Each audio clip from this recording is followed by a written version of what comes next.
ابو الدرداء رضی اللہ عنہ فرماتے ہیں قلت یا رسول اللہ دلنی علی عمل یدخلنی الجنہ، اے اللہ کے رسول ایک ایسا عمل بتائیے جو مجھ کو جنت میں لے جائے۔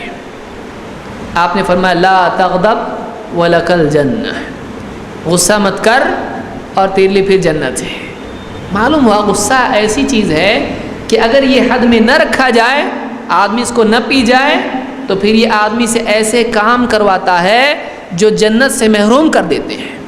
اگر غصے کو پی جائے تو ایسے کئی کاموں سے آدمی بچ جاتا ہے جو جہنم میں لے جانے والے ہیں۔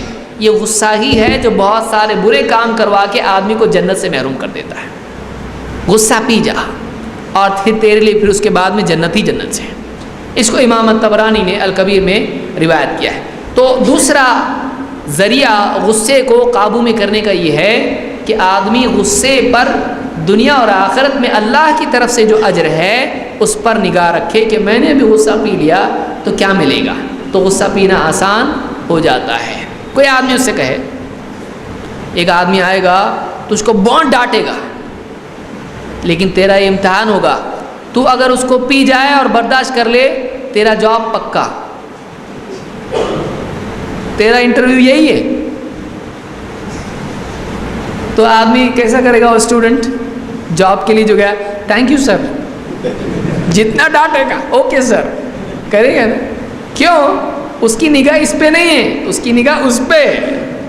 اس کو معلوم ہے یہ جو برداشت کر لیا میں نے یہ میرا امتحان ہے، یہ میرا امتحان ہے، یہ میں نے پار کر لیا پل، جاب پکا ہے۔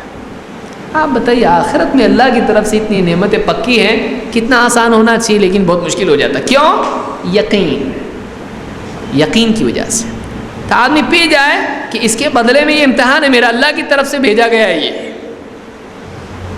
کہ غصہ دلائے مجھ کو خوب اور مجھ کو یہ پینا ہے، یہ پیوں گا حوض کوثر پہ پینے ملے گا، جنت میں جام پینے ملیں گے، تھوڑا یہ بھی پی لو کڑوا تو بعد میں اچھے بھی جام پینے ملنے والے اپنے کو۔ تو آدمی یہ ذہن میں جب ہوتا ہے تو آدمی کے لیے آسان ہوتا ہے۔ آدمی سوچے اپنے کو جاب ملنے والا اللہ کے یہاں جنت میں، نعمت ملنے والی ہے، مقام ملنے والا ہے، پوسٹ ملنے والی ہے، پی جاؤ اس کو، تھوڑی دیر کا ہے، زیادہ نہیں، زندگی بھر تھوڑی ہے، زندگی بھر بھی ہو اگر کسی کے ساتھ جوڑا اس کا مل جائے اس کو تب بھی کیا ہے، تب بھی برداشت کر لے، اس کے لیے اور زیادہ، اس کے لیے تو ترقی کا اور بڑا سبب ملا ہے، اس کے لیے ترقی کا اور سبب مل گیا اس کو کہ ٹھیک ہے میری جنت یہی ہے۔ کسی کو اللہ تعالیٰ ایسی جنت کا راستہ سیڑھی دے دیتا ہے۔ بہرحال